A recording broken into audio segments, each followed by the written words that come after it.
What's up, everybody? It's the Frontz, and we're back again with our Survivor Series results show. It has been one heck of a night, one heck of a weekend, really. We had a lot tonight that was really, really awesome. We had thrills, we had chills, we had shock value, we had there was a couple things that I thought was going to happen that did not happen in the AJ Styles and Brock Lesnar match. In the men's 5-on-5 match, there was something in the men's 5-on-5 match that did happen that everyone saw coming. But in the end, that really didn't have much factor in the result of the match. And okay, there was a big shock. A big, somewhat turn-ish in the men's 5-on-5 match. We'll get to that when we get there.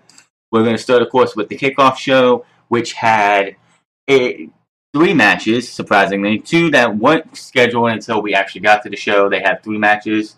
Matt Hardy versus Elias. Elias, of course, comes out with his guitar playing and singing about making fun of Houston a little bit. Matt Hardy interrupts him. They have a nice little back and forth match. The selling point of that match was Matt Hardy's arm was compromised. It was a little bit injured. Elias, of course, wins the match with Drift Away. And that was that. Then, of course, we had Kalisto and Enzo for the Cruiserweight title. Really didn't. I will tell you what. Out of the three matches that were on the pre-show, the crowd were hot. Even though it was a small crowd, the crowd was hot for Elias and Matt Hardy. And the last match, too, which we'll get to in a minute, the crowd was 100% dead for this match. From start to finish, bell to bell, the crowd did not give two anything for this match. They were done. They didn't care about this match. This is how far the Cruiserweights have fallen. The Cruiserweights came in last year to so much fanfare. We expected so much from the Cruiserweights. And where they have gone for a year and a half later, pretty much, we have Kalisto versus Enzo in a match that was it was there. Enzo wins with the Jaw Dunzo, also known as the Eat Defeat, to anybody who actually likes to have a good name for a pick for a move. It was whatever match. Then we had Kevin Owens and Sami Zayn actually getting a match on the pre-show, which it was Kevin Owens and Sami Zayn first coming out talking about how this entire thing was an injustice to them, how they should be leading SmackDown to victory tonight, and Shane McMahon is to blame for all of this. Of course, they went up against Breezango. They called Breezango how Breezango should stop doing the fashion files if they want to be real cops. They should try and figure out why all this has happened to them.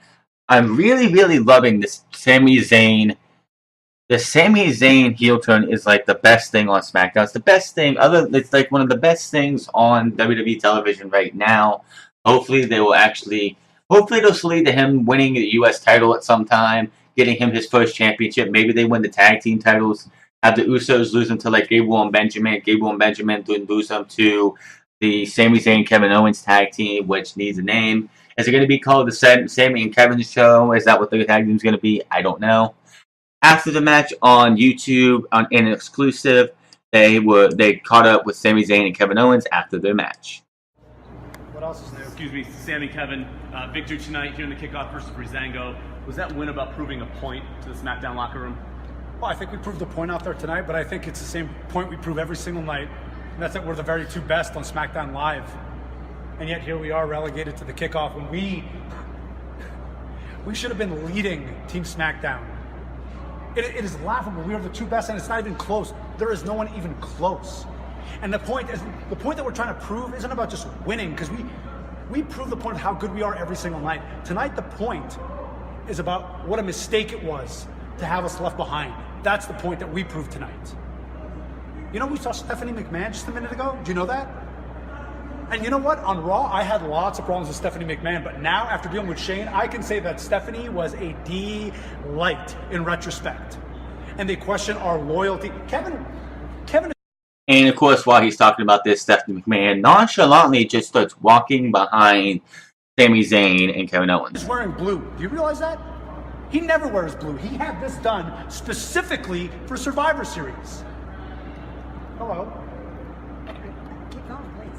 No, I'm just saying. I mean, we get the look, I thought I got the shaft on Raw. I did. But hindsight being 2020, you were right. You were right about everything he ever said about Shane. And you know what? I'm a big enough man to say, sorry. He extends and so Sami Zayn and Kevin Owens as well shake hands. Thank you. That means a lot. I hope that my brother recognizes both of you for the true talent that you are. Thank you. Thank you. You know what? That means a lot. Kevin Owens doesn't say a single word. He looks distraught. He looks pretty much beside himself to the fact that he's in this position about being stuck on the SmackDown brand and being part of the kickoff show. This guy's been part of main event after main event after everything he's done on SmackDown, being on every single main show pay-per-view. He was regulated to the kickoff show. And inside, that's got to just be burning at Kevin Owens, just burning at him. And I think it's going to come out, and him and Sami Zayn are going to be tag team champions before WrestleMania. I think they will take the tag team titles into WrestleMania, most likely. I could be wrong. I think they do have a tag team title run coming soon. That would also give Sami Zayn his first title run of any type, and it would be a great thing. That, of course, was the end of the kickoff show. Of course, you know, Sami Zayn and Kevin Owens won that match, beating Breezango with the pop-up powerbomb, and that was the end of that. Then we had The Shield versus The New Day for the start of Survivor Series. I was hoping they would get Baron Corbin and Miz out of the way so we would go on, but they did have a good match, and we'll get to that when we get there. Of course, The Shield and The New Day. This match was a great match. I called the dive figure because of the way they're building up the Shield and how they want Roman Reigns to be the big dog when it comes to WrestleMania. I figured they were going to have the New Day go in here and get beat in less than 5 minutes, and this match would have just went nowhere. But this match was great, spot after spot. These two, we had a double midnight hour with Big E having both Seth Rollins and Dean Ambrose on his shoulders, while Kofi Kingston and Xavier Woods were on both sides of the turnbuckle, hit the midnight hour. That looked to be it. Roman Reigns comes back into the match. This is towards the end of the match. Hits a spear to keep the match from ending. Of course, a little bit before that, I actually started typing because Big E and Kofi Kingston were both laid out. I started typing in my notes that this was going to be it. This was going to be the winning triple powerbomb. But all of a sudden, Big E pulled out Roman Reigns, and they fought back. It looked like there were a couple times when I'm like, wow, the New Day is actually going to win this match. But no, the Shield ends up winning this match. Triple powerbomb for the 1, 2, 3. And that put Raw up 1-0. Then came the Survivor Series women's match. Before this match, I don't know if they have the video clip for it, but before this match, Stephanie McMahon was in the back, pouting up everybody and hyping up the women of Raw for this match. I don't know if they have the video clip for this, but I doubt it. She was just talking about how oh, here it is, actually. Nope, that's the wrong one. That's SmackDown's. So, no, they do not have a video clip on here, but that is what it is. Anyway, the elimination started off pretty fast because Bayley rolls up Becky Lynch within 2 minutes of this match starting. Becky Lynch looking so distraught, so beside herself that she let her team down. Then Bayley gets beat by Tamina with a big Superfly splash. Then, of course, the next elimination was Nia Jax, who got counted out instead of, getting pinned. So they're keeping Nia Jax strong. They didn't have her get pinned. They didn't have her get submitted. She got counted out, which is fine by me. It actually worked. Tamina actually hit her with a big splash on top, from standing on top of the stairs. She did a mini Superfly splash onto Nia Jax, ran back into the ring, and Nia Jax got counted out. Then Alicia Fox gets pinned by Naomi. Naomi then immediately gets tapped out by the bank statement. Then they had Asuka at the beginning of this match. They had Asuka come into the match, hit a couple of hits. I think it was Carmella in the corner, and had her tag back out. Asuka got into this match just a little bit earlier than I think she should, but the kick that she hit on Carmella to eliminate her was devastating. Carmella, of course, was beating down on Asuka a little bit in the corner, trying to taunt Asuka. She slaps Asuka, if I'm correct, in the face. Asuka, of course, has her nice evil smile. When you see Asuka smile, that is a death sentence, pretty much. And then he kicks her so hard in the head, it was like, who the heck was that? Like Dana Brooke or Emma, whoever it was, down in NXT when they got kicked straight in the face with Asuka. 1, 2, 3, she's out. Asuka gets the tag back into. Sasha gets the tag back into Sasha Banks. Sasha Banks taps out to the sharpshooter to Natty.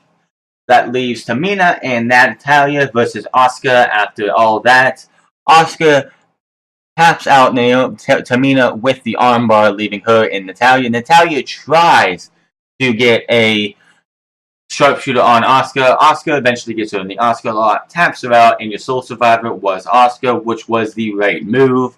My opinion, I would have booked this match to have Carmella and Tamina eliminated first. After, of course, Alicia Fox, who should have been eliminated like right away. Then I would have had Becky, Naomi, Natalya be the final 3 of SmackDown, but eliminate everyone else from Raw but Asuka. Have Asuka battle from 3 down. 2 down isn't really a big deal. 3 or more would have been a little bit better and made Asuka look a little bit more stronger, in my opinion. Having her just be up down 2-1, and then all that just seemed to be not enough. It did the job. Asuka looked strong at the end. Apparently, Michael Cole said someone in the back heard Asuka after the match, screaming in the hallways. Not anybody is ready for Asuka, which it did prove in this match. So Team Raw goes up to nothing. Miz versus Baron Corbin, IC champ versus US champ, first champion versus champion match. Baron Corbin ends up winning this for the end of the day. Maurice shows up in the crowd to wish her husband good luck. The Miz Taraj does get involved. A big story of this match was Baron Corbin's knee getting worked on, from kicks to the knees, him coming back in the ring, and Bo Dallas hitting a nice little shot onto his knee. Miz putting on the figure 4, everything, but in the end, Baron Corbin wins with the end of days, putting SmackDown on the board, and making it 2-1. And that was that match. It was a better match than everyone thought it was going to be, but it was nobody really cared. Then the second best match so far of the night. Both the Usos and the New Day, Usos and the Bar put on the second best match next to the Shield and the New Day. So far to this point, these were the best matches. Man, this was a hard-hitting match. It did look like the Usos were going to go down in this match multiple times. The Bar. I keep wanting to say the Shield because this was originally supposed to be the Shield versus the Usos, but that didn't happen. We do have the Bar versus the Usos. This match was pretty good. Before the match started, of course, you had the Usos come out with the mics, talk about how they're going to break everything and just destroy the Bar, and welcome to the Usos Penitentiary. The normal promos before the matches. This match went very, very well. I love this match. This match was great. Doubles super kick party left and right to Sheamus towards the end of the match. Super kick left and right, both of them. Then a meeting in the middle, and then of course a big superfly splash by the Usos for the victory. You have SmackDown and Raw tied 2-2 with Charlotte Flair versus Alexa Bliss. And by the time this match came up, the next match, the Women's Champion versus Champion match, it was 9:30. Around 9:30. And the only 2 matches left on this card, there was no throwaway match that was put in between the men's match and Brock versus AJ. There was just this match, Brock versus AJ, and the men's match. This match was a very good match. Alexa Bliss had showed her range of emotions in this match, from being dominant on top to being what do I have to do to win this match? Charlotte Flair fighting her tail off to win this match. This match was pretty good. It was one of the better matches on the main roster this year. Flair, of course, wins with the figure 8 after a good hard fought back and forth. Of course, Alexa Bliss had a couple times, like she tried to go for Twisted Bliss, gets the knees to the stomach by Charlotte, and that leads to the figure eight. A spear from Charlotte earlier too. And of course, Charlotte wins with the figure eight, tapping it out. SmackDown has the advantage at this time at 3-2. But everybody should know that this is going to go Raw's way from here on out. There has been rumors that Vince McMahon wanted Raw to win the day, and this is what happened. You have, next up, one of the third best match of the night. These three matches, the Usos and the Bar, the Shield and the New Day, and AJ Styles versus Brock Lesnar. I actually timed this match because I was like, if they're going to book this to be a typical Brock Lesnar match, it's going to go about 5 minutes. It went over 3 times that. It went 16 minutes long. In the first quarter of the match, or the first third of the match, AJ Styles looked like a rag doll. And he got beat from pillar to post in this match.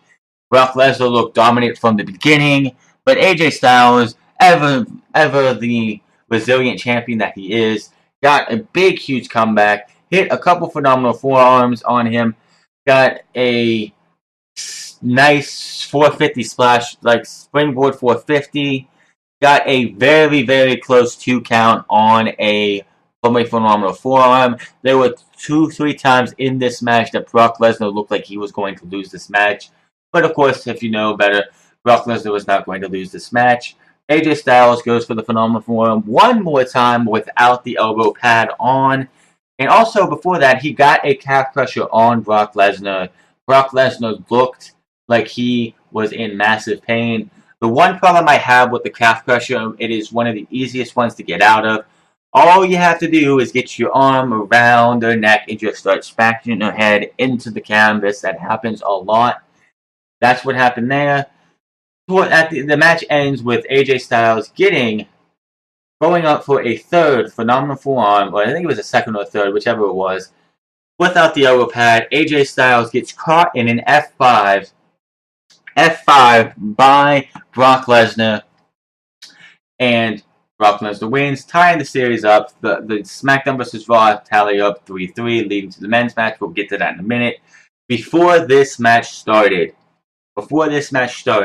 we had a little cutaway to Jinder Mahal talking about how he's rooting for AJ to win this match, but he hopes Brock Lesnar beats the holy hell out of AJ Styles.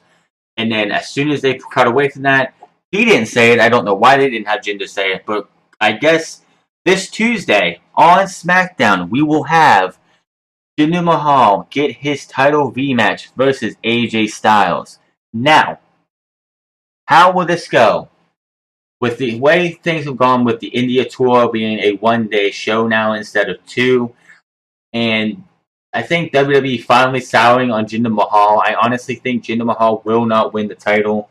Will there be a screwy finish? Probably. They probably will do a screwy finish and have AJ Styles retain the title with like his foot's on the rope, or his foot's under the rope, or his arms under a rope, or something with the Singh brothers. That will lead to Clash of Champions. That is going to probably be the Clash of Champions main event of AJ Styles versus Jinder Mahal. But anything can happen. I'm hoping we don't see Jinder Mahal win the title back at all. If you want to build him up and give him a run at the title next year after giving him a run at being the U.S. champion, have him go on like a 2-3 month undefeated streak, that I would be happy with. That would be so much better than what they were doing for those 6 months that he was champion. Give this guy some seasoning. Give this guy a run at the U.S. Championship. Have Baron Corbin go, like Baron Corbin, Jinder Mahal, and Ty Dillinger, or somebody have a triple threat match at Clash of Champions. Have Jinder Mahal not beat Baron Corbin, but the third member of this triple threat match. Have them take the pinfall, have Jinder Mahal be U.S. champion, and have him have a run with that up until WrestleMania. Have him lose that to John Cena. Give the guy a 4 or 5 month reign as U.S. champion, or whatever you have to do. Give this guy a reign as U.S. champion.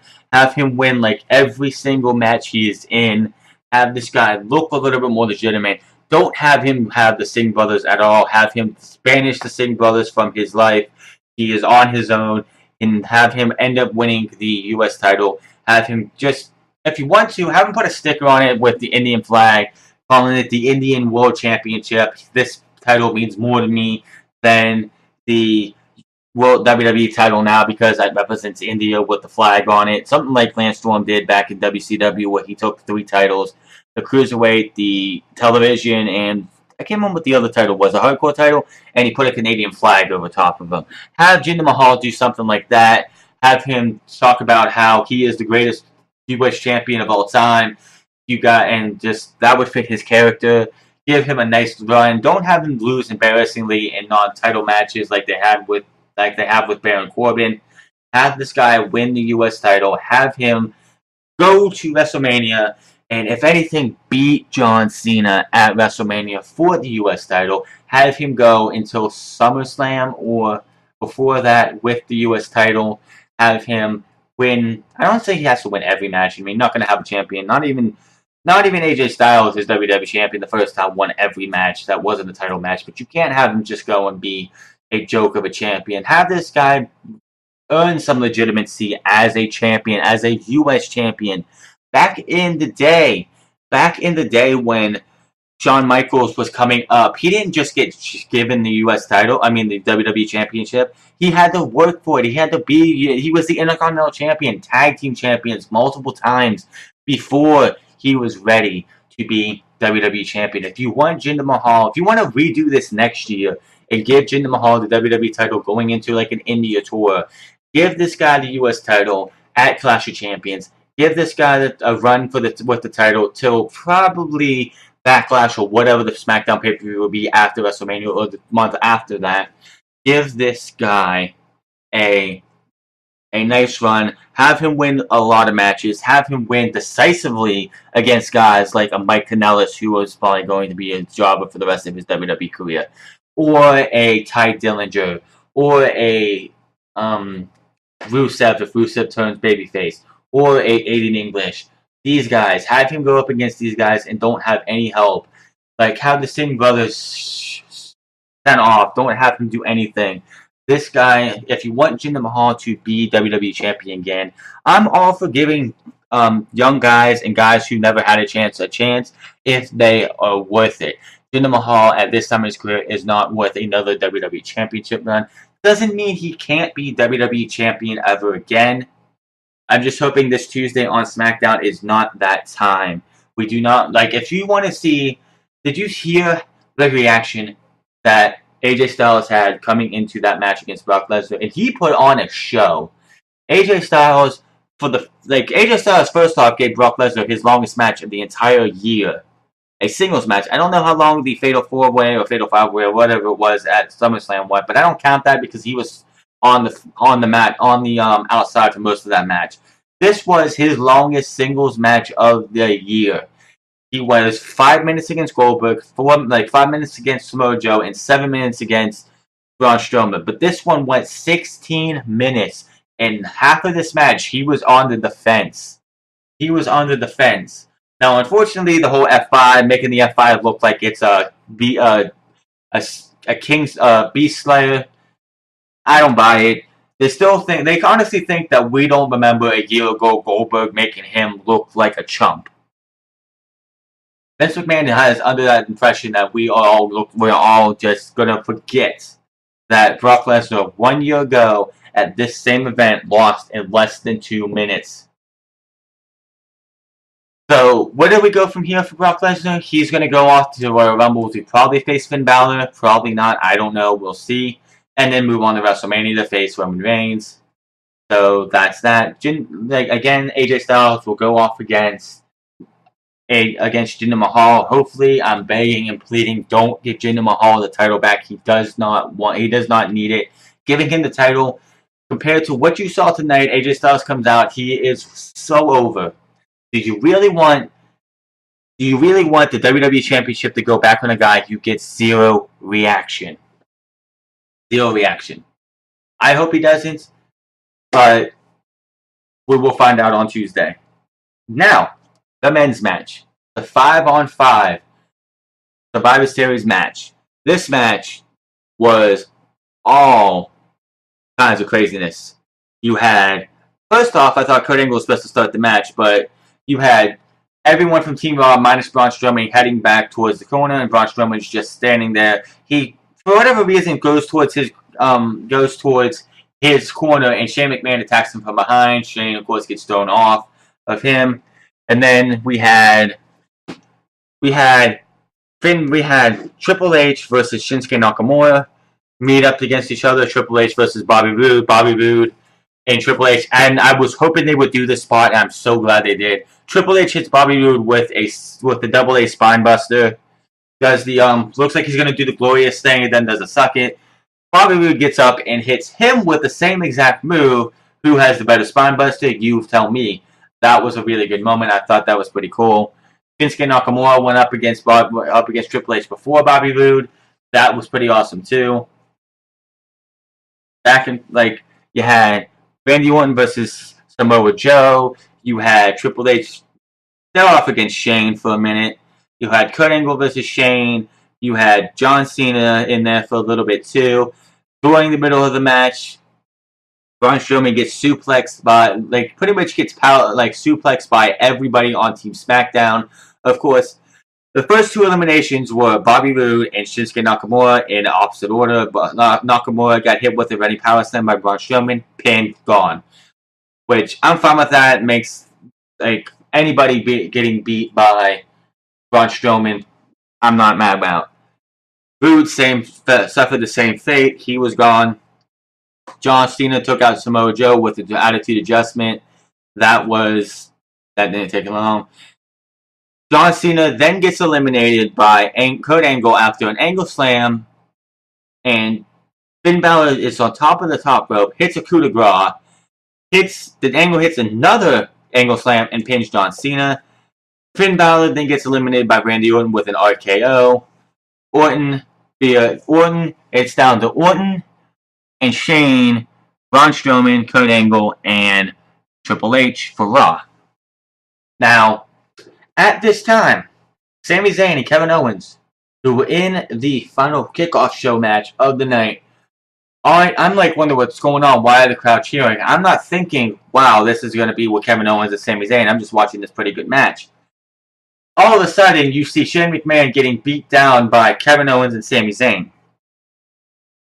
Kevin Owens said something to Sami, that should be us, that should be us. Next thing you know, Kevin Owens and Sami Zayn are getting wailed by Shane McMahon with steel chairs. Quite honestly, it was a nice little run-in, but I don't think it did much for the match. It gave it a little dynamic that, yes, they're going to get screwed. I figured, they're going to come out here, they're going to cost Shane the match, Shane's going to get pinned because of these two, but that didn't really happen. What did happen was Orton got hit with a power slam, I believe. I might have blinked for a minute and that happened, and he got pinned by Braun Strowman, leaving Shane alone. Kurt Angle, Braun Strowman was in the match, teeing off, ready to take on Shane. Triple H tags in. Him and Shane McMahon start doing a little bit of circle. Kurt Angle tags himself in, saying, "This is my dealing. This is my time. I'm going to take him out. You guys sit back." Shane McMahon almost rolls Kurt Angle up. Has the upper hand on Kurt Angle for a bit. Shane McMahon's phantom punches are the worst punches in the sport, period. He doesn't even look like he even makes contact. It's like he's punching a pillow or something. Punching a pillow. It's like this. It's just awful. I don't want to see Shane in a wrestling match again, because every time he does those punches, I could throw better phantom punches than that. Pretty much, they just look awful. Kurt Angle has Shane McMahon in the ankle lock. All of a sudden, on the apron, you see Triple H walking from one side of the apron to the other. Gets in the ring, turns Kurt Angle around, hits Kurt Angle with a pedigree, and puts Shane McMahon on top of Kurt Angle. What the heck just happened? Everyone's like, "What? Braun Strowman's on this apron? What the hell are you doing?" Triple H picks Shane McMahon up, acting like he's going to be signing with Shane McMahon, talking to Shane for a minute. Hits Shane with the pedigree. Cole put this out there, putting it simple. Triple H wanted it for himself. Shane McMahon gets pinned. The winners of the match and survivors of the match are Triple H and Braun Strowman. After the match, Triple H is sitting there taking credit for winning the match, taking and beating the entire team SmackDown. Braun Strowman, like, what the heck did you do? Like, he just has this look of, did you really just do that? Did you really just try and turn on me? And he's just sitting there. All of a sudden, after a couple times, Triple H turns around into a chokehold by, like, he just gets throttled into the corner by Braun Strowman. Strowman says, if you ever think about turning on me again, you won't play this game anymore. Braun Strowman pretty much telling Triple H, if you try and screw me over again, you will live to regret it. Braun goes to walk away. Triple H gets up like a moron, goes over to Braun Strowman, kicks him in the gut, tries to give him the pedigree. Braun Strowman picks Triple H up, hits him with a power slam. I think, okay, that's the end of the night. No, Triple H gets back up again. Braun Strowman picks Triple H up, hits him with a second power slam, tears his Raw shirt off, exits the ring, and that's how the show ends. So it was a pretty good show tonight. I'd say it is an 8 out of 10. It's not a perfect show. I think the women's match could have booked a little bit better. They rushed that match. I don't understand why you can't give the women enough time to breathe. It's like eliminate, eliminate, eliminate, eliminate, and then we're down to just the final three. The final three women. You had Natty and Tamina, Asuka on the other end. It's like, these guys don't get any time to breathe, yet the Raw men's had like a 30 to 40 minute match. So that match could have been a little bit better, I think. They should have booked Asuka a little bit better. JD from New York, who does one of these podcast things too, or one of these review shows, was pretty much booking that it should have been Asuka should have never been in the match, and I agree with this. Asuka should not have been in this match until the end of the match. Like, she shouldn't have been tagged. Everyone should have refused to tag with her. Everybody was all buddy-buddy with her. It made no sense. They built Asuka up as being this killing machine. Everybody was tired of hearing it. They should have just been like, well, we're not gonna like have Asuka in this match at all. We want to win this match for Team Raw. And they should have had Carmella get eliminated. Alicia Fox should have been eliminated fast. I mean, why the heck else is she there? She actually lasted a lot longer than I thought she would. Then they had Asuka eliminate Carmella. Then Sasha Banks got eliminated. And then it was Asuka beating the other two. Asuka should have been the sole survivor, so I will give them props for that. The Baron Corbin versus The Miz match, who cares? That match was a lot better probably than I think anyone thought it was going to be, but who really cared? The two tag team matches that weren't Survivor Series matches, Brock Lesnar versus AJ Styles, and the men's match to a point, were the best matches of the night. Was this show 100% must-see? Not in my opinion, no. There were like Bliss versus Flair was a good match. It wasn't a 5-star quality match. You're not going to beat Ember Moon versus Asuka at TakeOver Brooklyn 3. Yes, I'm comparing NXT to WWE's main roster, but they are the same company. This match, it was one of the better women's matches of the year on the main roster, in my opinion.